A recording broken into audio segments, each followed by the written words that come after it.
falando, criticando, achamos por bem sair e recomeçar assim. E hoje nós temos mais de 260 congregações dentro de Manaus, a qual fui pastor também em Manaus, e presente em vários países da América Latina e em todos os municípios do Amazonas. Pastor Josimar, como é que foi a sua caminhada até chegar a ser pastor? Como tudo começou a sua história como pastor? Bem, eu nasci no município de Itapauá, na zona rural. Esse desleixo com a zona rural não é de agora, é de alguns anos atrás. Nasci no ano de 1980 e como a escola da onde eu nasci tinha fechado e a minha mãe querendo que nós estudássemos, nós nos mudamos para Manacapuru, onde chegamos ali em 1990 e estudei ali atrasado, mas consegui no ano de 2000 passar no vestibular, tanto para a Universidade Federal e a Universidade Estadual, e cursei ali nessas duas instituições. Mas a minha trajetória espiritual, paralela a essa questão, começou justamente na zona rural, quando no conceito cristão, no conceito evangélico, aceitei Jesus com meus 6 anos de idade e continuei na igreja sempre. Aos 17 anos, já em Manacapuru, eu liderava grupo de jovens, era professor da escola dominical, trabalhava como auxiliar, era superintendente, é um termo usado para a escola dominical. Então sempre foi envolvido na igreja desde de muito jovem, as coisas acontecendo muito de forma prematura. E aí no ano de 2000, o ano em que a igreja, a Assembleia de Deus Tradicional, foi fundada, eu mudei para Manaus, onde tive experiência, não sei se você já tiver, de morar sozinho em um apartamento, e sei todas essas vantagens e desvantagens. E ali em Manaus eu morei 10 anos. Na verdade, a minha história está dividida de 10 em 10 anos. 10 anos no Beiradão, 10 anos em Manacapuru, 10 anos em Manaus, e aqui já estou no 6. Eu não sei se vai inteirar os 10. E no ano de 2006 eu casei com a Adriane, minha esposa, Adriane Lopes, a qual nós temos 2 filhas, Maria Eduarda, já com 6 anos, e a Alice, que está com 2 meses. Em Manaus, no ano de 2009, eu fui chamado para ser pastor, pastoreei um setor, um aglomerado de 8 congregações, no bairro da Nova Cidade, e comunidade adjacência. E no ano de 2009, Deus colocou no pensamento de vir para essa cidade, e aqui cheguei, sem conhecer ninguém, e nós estamos aqui já há 6 anos e fazendo a obra do Senhor, e com certeza uma cidade acolhedora, de um povo simples, e que com certeza Deus tem nos abençoado aqui e tem nos feito grandes amigos aqui nessa cidade. Legal, pastor. Agora, a Igreja Assembleia de Deus Tradicional, como ela foi fundada aqui em Paulinho? Foi através do Senhor? Em que ano que foi? Como eu falei, no ano de 2010, eu cheguei aqui em Paulinho em abril, dia 7 de abril. Fui morar em casa cedida dos irmãos, que eu quero fazer menção da família do irmão Eleni, irmã Nazaré, que hoje o Eleni não reside mais aqui, me acolheu. E no mesmo ano, em 1º de maio de 2010, foi fundado a Igreja Assembleia de Deus Tradicional. Veio uma caravana de irmãos de Boca do Acre, mas não tinha nenhum trabalho aqui, a gente veio como forma chamada pioneiro. Viemos aqui fundar o trabalho, onde era ali próximo à Escola Jesus Ferreira, na rua Omar Mamed. E com certeza essa foi a data, 1º de maio, que nós iniciamos aqui esse trabalho da Assembleia de Deus Tradicional. Certo. Agora, sim, pastor, cada igreja tem o seu perfil, né? E cada pessoa que se identifica, por exemplo, eu digo que sou católico, mas já fui na Pentecostal, em Rio Branco eu sempre frequentei a Batista, né? Já frequentei algumas vezes aqui também a Assembleia de Deus, mas tudo como visitante mesmo. Então, o que se torna a sua igreja, a Assembleia de Deus Tradicional, diferente das outras? A doutrina é diferente? O que é? Primeiro que esse conceito de diferente, ele tem as suas suas interpretações. O que ela tem de especial, então, melhor? Então, por exemplo, o que nós temos de especial? Posso dizer assim que na raiz da palavra nenhuma coisa. Servimos a Deus como qualquer outra igreja. A única questão que nos diferencia, pode ser, como o próprio nome já traz em si. A Assembleia de Deus Tradicional foi um grupo de irmãos que não concordaram com as mudanças que aconteceu, sobretudo na igreja Assembleia de Deus em Manaus, no ano de 2000, e assim nós achamos por bem nos levantar contra, pois achamos que estavam ferindo alguns preceitos bíblicos, e assim nós fundamos a Assembleia de Deus Tradicional, que tem como objetivo preservar, como eu já falei, os bons costumes. Na questão doutrinária, nós somos a Assembleia de Deus, um segmento da Assembleia de Deus. A nossa convenção é filiada à Convenção Geral das Assembleias de Deus, também com a sede ali com o pastor José Wellington, São Paulo. Então, a única que diferencia doutrinamente nenhuma, mas questão dos costumes. Essa questão, por exemplo, não sei se o amigo ouvinte pode entender, mas a questão dos limites da vaidade, essa questão, por exemplo, de até que ponto a política pode estar, não estou dizendo que aqui é assim, mas em Manaus, isso também foi levado em conta. É um projeto político muito acelerado, muito fechado dentro da igreja. Entendemos que nós somos seres espirituais, mas também somos seres sociais. Então, o que mais diferenciou foi isso. A mudança litúrgica, nós tínhamos uma sequência de culto, isso foi quebrado ali em Manaus.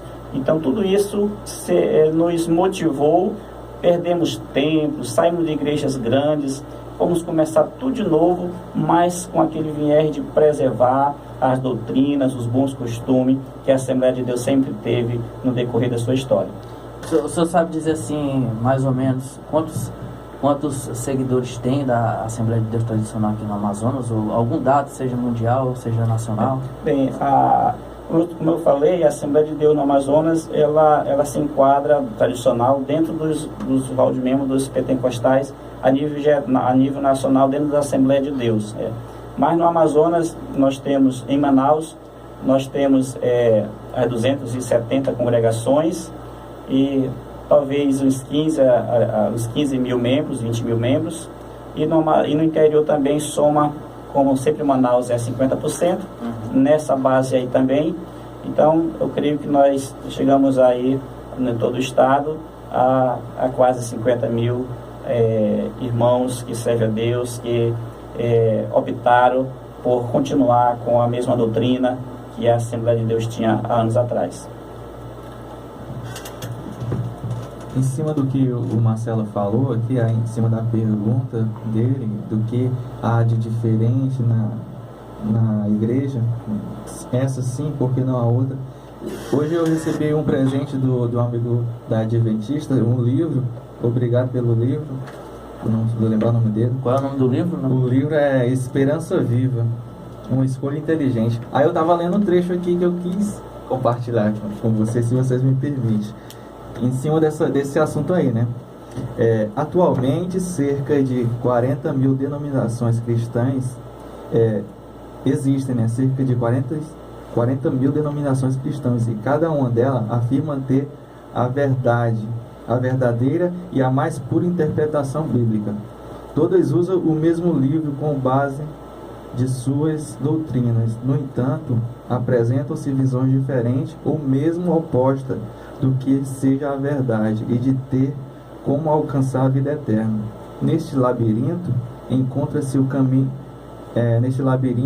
Encontrar o caminho seguro parece quase impossível. Essa questão 40 mil denominações, e cada uma delas dizem ser a verdade, né? E até tem um vídeo do Porta dos Fundos que o cara faz uma sátira sobre isso. E o comentário é esse, que tá em cima, assim.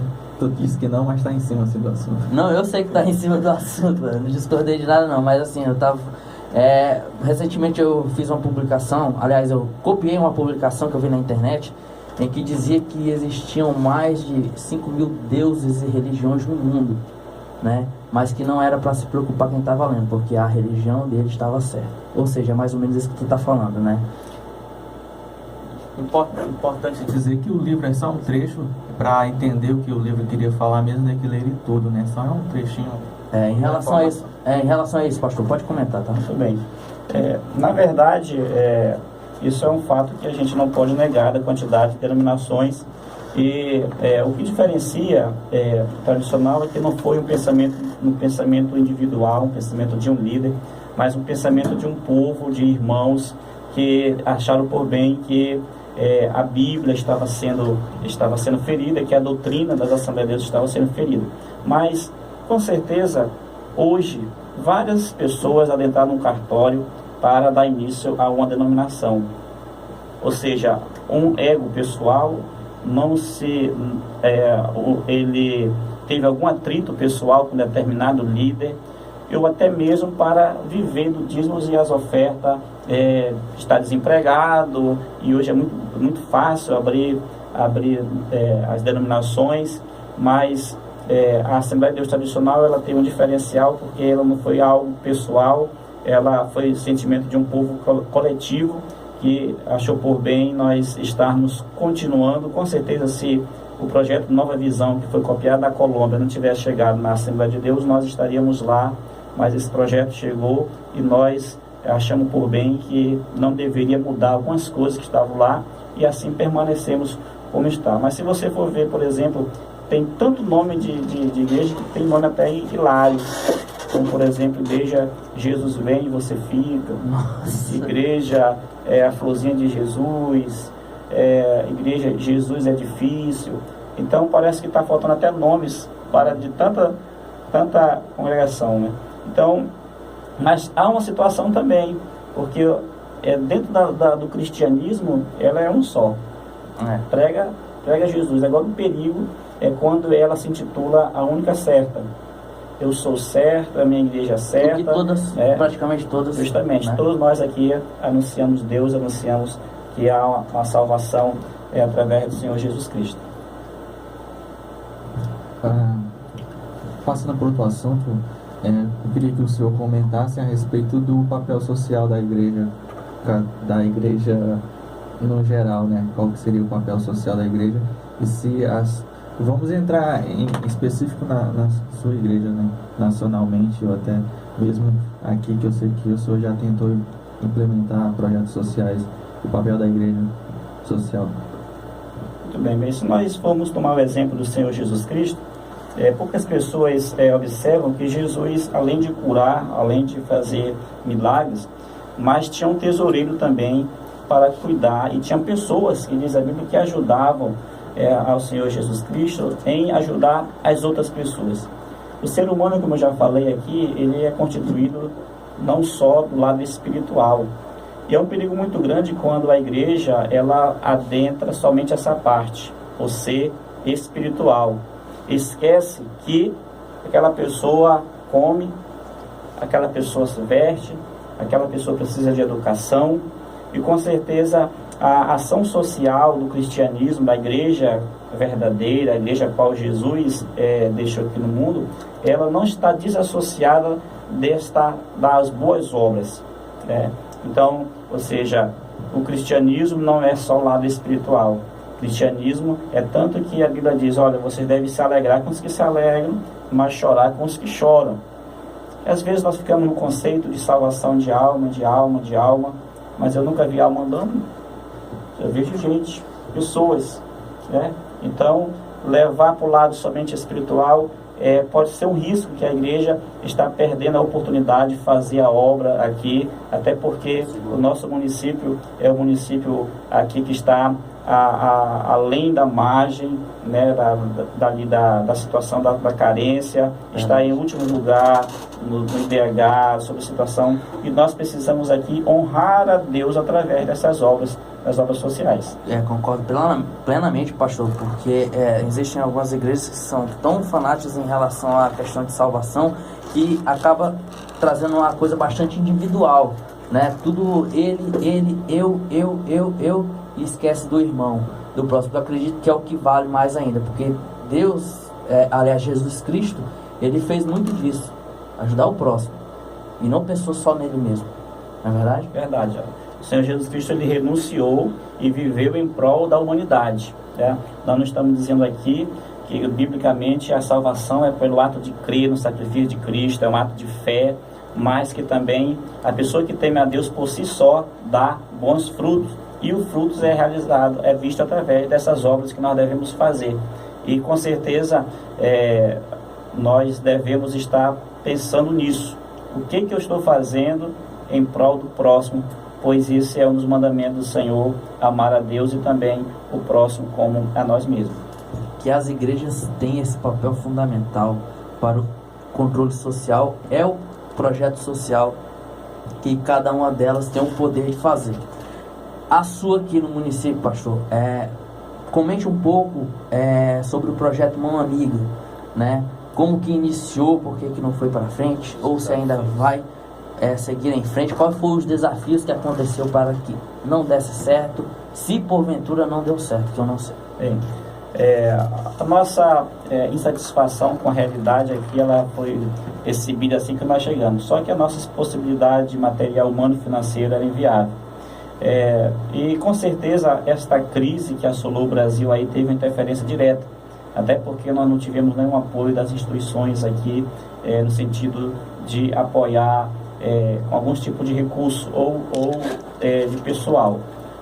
Então nós estamos ainda, a semente ainda está, nós estamos continuando, e nesse segundo semestre vamos estar com mais força na nossa aula de flauta doce. Se você que quer aprender flauta doce pode nos procurar, aula de violão e aula de reforço também. Nós vamos estar fazendo no bairro do Mangueiral, ali atrás da congregação, uma obra onde vamos estar fazendo a partir do mês de junho a nossa aula de reforço, até porque aqui a instituição ganhou, no tempo de coordenação do Jaime, professor Chico, 50 carteiras, e nós estamos com essas carteiras guardadas para a prática da aula de reforço que vai acontecer. Então, a nossa semente ainda, nossos sonhos ainda estão ativa, mas devido à crise que o Brasil adentrou, nosso mantenedor de Manaus, nós não conseguimos mais numa estrutura que nós queríamos que fosse, mas o sentimento continua o mesmo de fazer algo em prol desta cidade que tanto precisa, sobretudo das crianças. Marius, você que levantou a mão aí, quer fazer uma pergunta? Mentira. A pergunta que eu vou levantar agora é a respeito do papel da igreja e também na sua interferência como instituição, falando de política, né? Até que ponto a igreja ou então o líder da religião pode se atrelar a comentários sobre política, até que ponto o senhor considera viável a igreja se intrometer com a questão partidária política ou não partidária? Bem, essa questão ela é muito interessante. Primeiro, Marius, a igreja, como eu falei, ela é uma instituição que ela cuida do lado espiritual, mas sabemos que nós somos seres também ainda, seres carnais ainda, vivendo aqui neste mundo, a qual nós temos nossos compromissos sociais, como o pagamento de imposto, o jovem tem que se alistar no exército. Então nós somos... Mas essa questão aqui eu quero levantar uma questão interessante, que parece que se o sindicato dos professores apoiarem parece que lá não é curral eleitoral.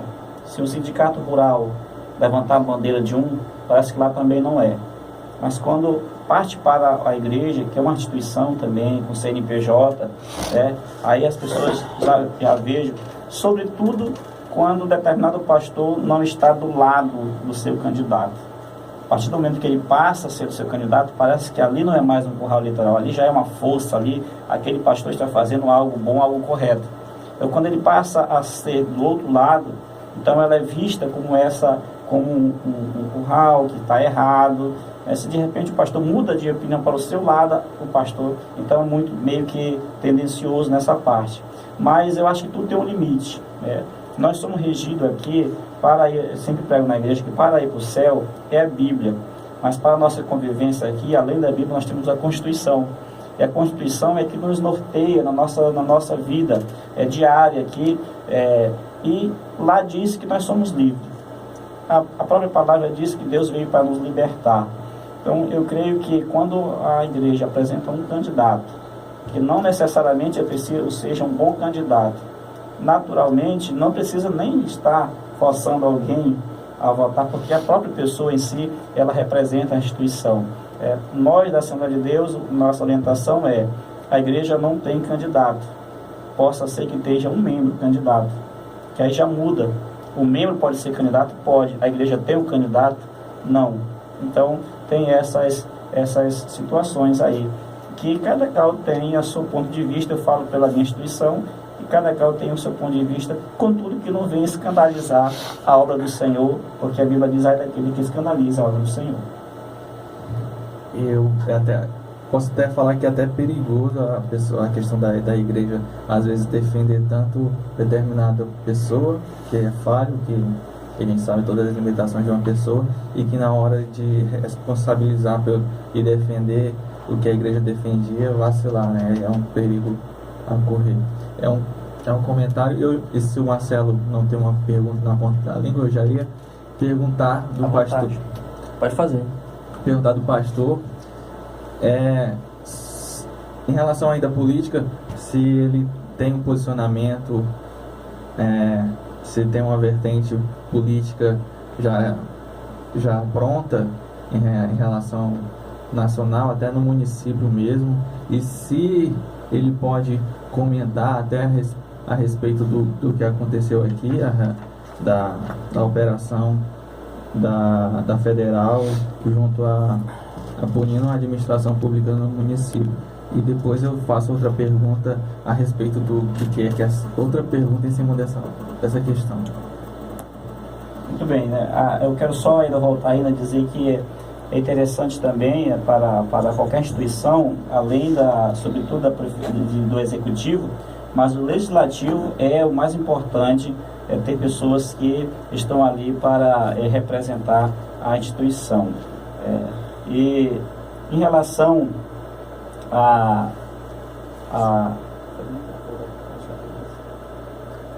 Você tem um posicionamento. Aí, Marilson, eu vou outra vez me fundamentar na Constituição, né, que diz que o voto é secreto. Eu quero até aqui alertar você que parece que Paulinho não dá para dizer que todos já saem do seu voto. Use a Constituição do seu lado. Você não tem direito, de maneira nenhuma, a dizer em quem vai votar. Ninguém é dono do seu voto. Há um artigo na Constituição que diz que o voto ele é secreto. Então você não tem satisfação de dizer que vai votar naquele ou naquele. Eu só espero que essa palavra mudança possa estar embutida no sentimento de cada um de nós, para que possamos ver uma Paulinim melhor, mais justa, como o povo aqui merece. Sobre a segunda-feira, a operação da Polícia Federal, eu quero falar um pouco aqui como historiador. A história é feita de ciclo. Já teve aqui o ciclo da borracha, qual impulsionou o nordestino a vir para essa região. No Brasil já teve o ciclo do ouro. E no dia 9 de maio de 2016, a segunda-feira, ficou demonstrado que acabou o ciclo do assistencialismo. Até porque eu entendo que todo esse desvio de dinheiro, esses 14 ou 15 milhões, não foram todos embolsados. É justamente aqueles que ajudou com a botija de gás.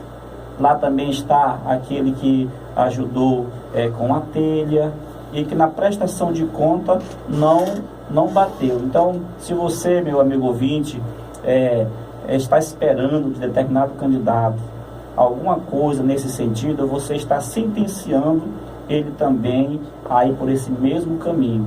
Porque a única forma da pessoa receber ajuda do órgão público, vocês aqui são mestres nessa área, é através dos projetos sociais, da assistência social, da Secretaria de Assistência Social, ou se o próprio candidato tirar do bolso, que alguns vereadores da oposição faz isso. É as duas maneiras.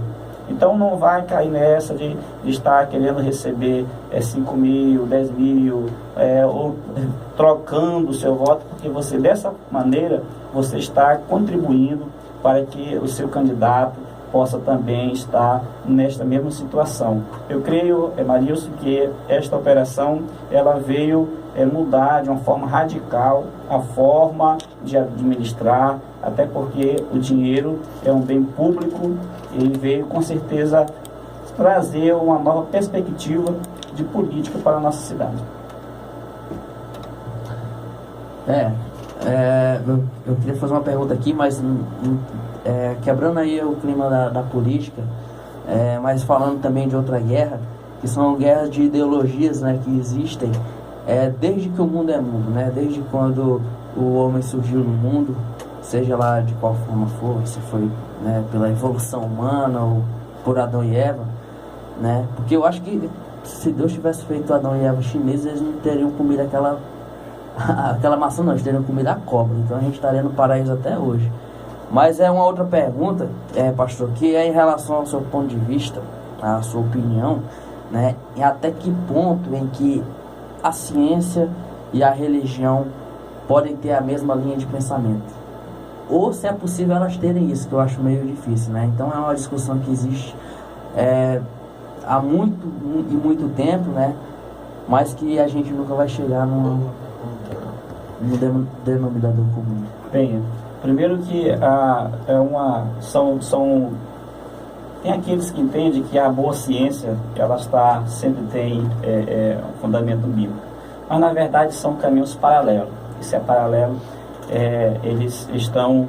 Por quê? Porque a Bíblia, primeiro que a Bíblia ela não é um livro científico, a Bíblia é um livro espiritual, um guia de salvação, então, e a religião, a palavra religião vem do latim religare, a ideia de religar o homem com Deus.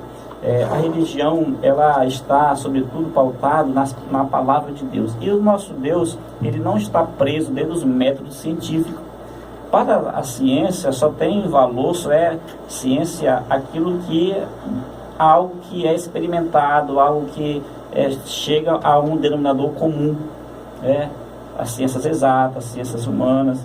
Então, já para nós, que temos como, por exemplo, preceito Deus que está acima de todas as coisas, Deus pode fazer coisa que a ciência os seus métodos não vão alcançar.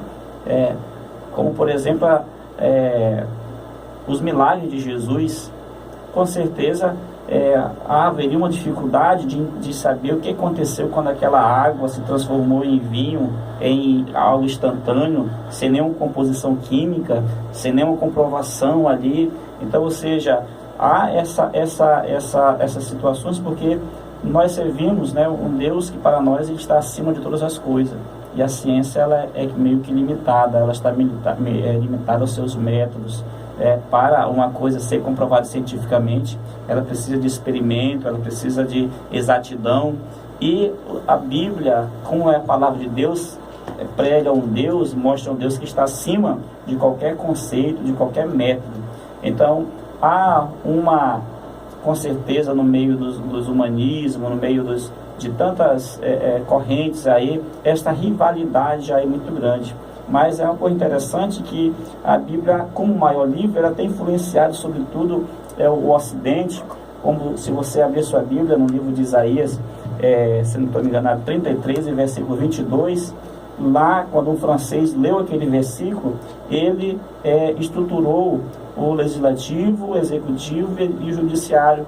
Quando lá diz que o nosso Deus, ele é legislador, ele é rei e ele é juiz. E alguém inteligente disse, isso aqui dá um plano de governo.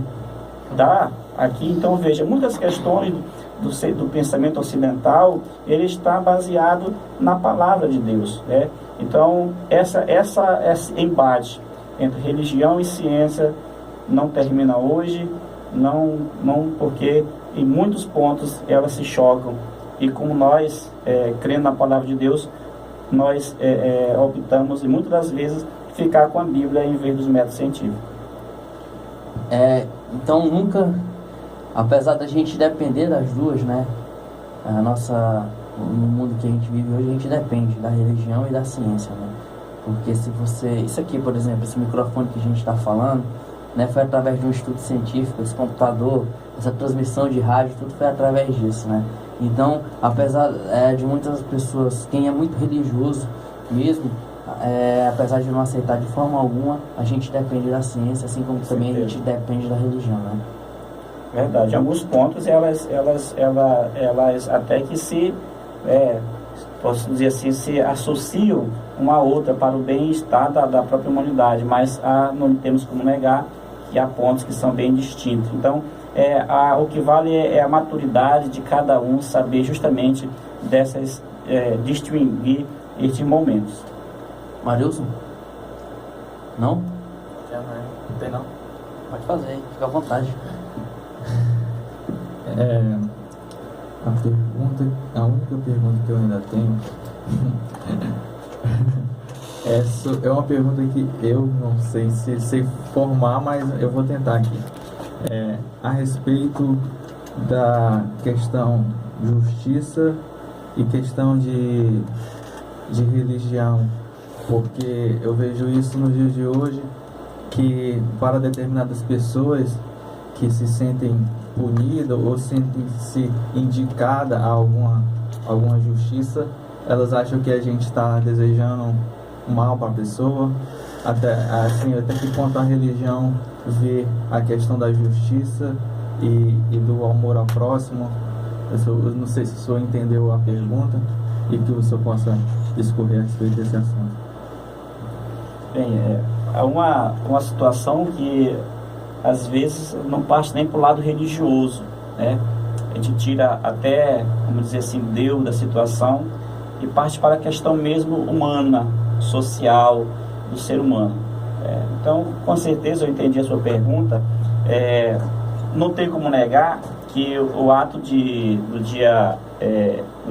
da segunda-feira foi um ato de justiça, até porque a polícia não vem, a Polícia Federal, até os comentários, não foi nenhum ato de injustiça. Agora, interessante é que a população de Paulínia não está acostumada com esse tipo de operação. O sentimento, o emocional, às vezes ele perpassa o racional. E aí é que surge, às vezes, esses comentários. Então, nós precisamos, há um vereador aqui que diz que Paulínia não é Brasil, né? Devido a algumas situações que aqui acontecem, que parece que é só aqui que acontece. Então, nós precisamos estar nos acostumados, nós precisamos estar bem atentos que a imprensa é livre, ela tem a liberdade de fazer seus comentários. Então, nós precisamos estar preparados para esse tipo de situações. E o que aconteceu segunda-feira foi, toda ação tem uma reação, e que também todos são iguais perante a lei. É algo constitucional. E, com certeza, há um embate entre dois lados, né? Até que ponto o meu comentário é ofensivo, até que ponto o meu comentário não é ofensivo. Isso naturalmente vai acontecer, não tem como não acontecer.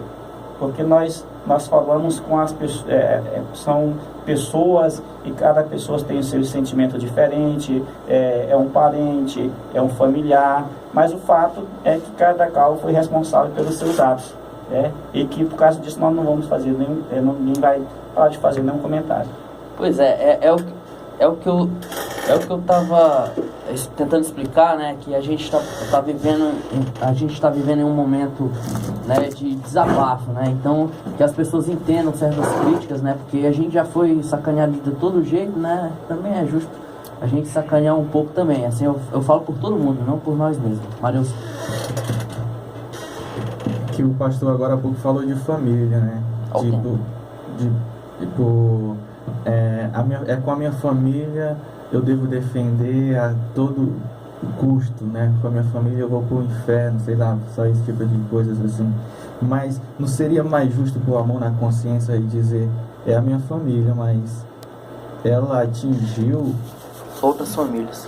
20 mil pessoas, né? 20 mil pessoas. Então, pôr a mão na consciência e dizer, meu pai, minha mãe, meu tio, você errou, você tem que pagar, infelizmente, eu fico triste, mas eu não vou deixar de te amar. E dizer publicamente que o erro é erro, não vai ser deixar de ser erro pela minha família, não dizer, isso é com a justiça. A justiça resolve, não tem que falar nada. É tipo abafar, né? Não fala nada. Mas essas pessoas oprimiu 20 mil pessoas durante muito tempo, né, gente? É pôr a mão na consciência e dizer que a gente deve pedir desculpa, não ofender, né? É o momento de dizer, apesar de tudo, eu amo minha família, mas eles erraram, não tem coragem de fazer isso, então eu acho, infelizmente, a sociedade não está indo num rumo bom, né? Está indo num rumo covarde e infeliz, que não sabe reconhecer o erro quando é erro.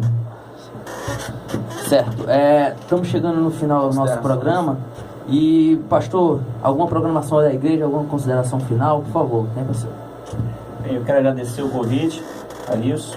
Só para finalizar a falar do Arilson, a situação do emocional. É perigoso quando o emocional está acima do racional, sempre não é muito bom. Então, quero agradecer Marcelo, meu amigo Arilson, Deus possa estar abençoando vocês. Eu sou o pastor da Assembleia de Deus Tradicional, como você sabe, nós temos 2 congregações nessa cidade, uma congregação no bairro do Mangueiral, na rua 6, e uma congregação no bairro do São Francisco, na rua 3, e a nossa programação, nós temos culto durante a semana, terça, quinta e domingo na congregação do São Francisco. Amanhã você está convidado para participar conosco, e quarta, sexta e domingo na congregação do Mangueiral. Amanhã também temos culto lá e todos estão convidados para junto conosco adorar o nome do Senhor. Muito obrigado, Deus abençoe vocês, continue com essa ideia, dessa proposta, que com certeza vai ajudar e muito a cidade e o município de Paulininho. Amém. A gente que agradece, pastor, muito obrigado e obrigado por entender a gente ter adiado várias e várias vezes. A gente tinha chamado o senhor desde o início Diz que a gente vai procurar federal. Desde o início dessas entrevistas com os pré-candidatos, sobre entender, sobre esperar. Chegou a oportunidade, achei que foi pouco tempo, porque é muito assunto, né? E é sempre bacana a gente falar sobre vários assuntos.